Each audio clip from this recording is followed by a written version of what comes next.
Кипърски студенти, които учат у нас, създадоха сайт, който да популяризира страната ни и висшите ни учебни заведения сред чужденците. Интернет страницата се казва Greek.bg. Сайтът е двуезичен, списва се на български и на гръцки език. Антоанета Чакандракова разказва за неговите създатели. Запознайте се с Панайотис Христоло и Тонислав Петков. И двамата родом от Кипър, но в момента студенти в България. Панайотис следва 4-та година медицина в Медицинския университет в Пловдив. Тонислав живее в София, завършила международни икономически отношения в УНСС, а сега следва магистратура политически науки. Идеята за сайта се ражда преди година, когато чуждестранните младежи забелязват, че българите имат особено мнение към гръцките студенти. Понеже така си остана от историята, че гърци идват в България, защото е лесно, е ефтино и студенти, които учат и се занимават с предметите, не са доволни от това и не приемат да ги слагат в една група с тези, които дойдоха тук за студентски туризъм.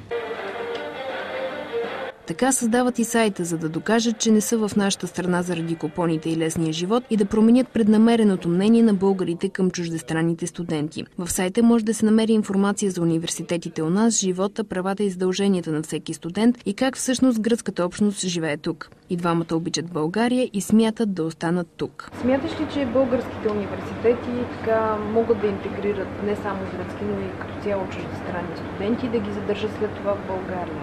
Абсолютно съм убеден, че могат да ги интегрират. Българските университети са на много високо ниво.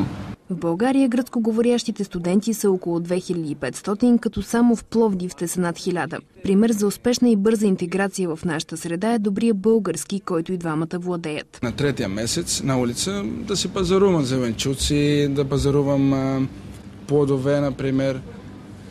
Грешно ги поръчвах. Обаче една баба никога няма да забравя, казах, че искам една банана. И тя ме хвана от ръце, вика, моето момче, не е една банана, а един банан. И така, лека по лека се гради този език. Относно кризата в Гърция са на мнение, че грешките в миналото са излезли наява и сега за тях плаща обикновения грък. Иначе и двамата са възхитени от подкрепата на преподаватели, колеги и български приятели. Утре на церемония в Пловдивския медицински университет те ще честват първата годинка на своето информационно отроче.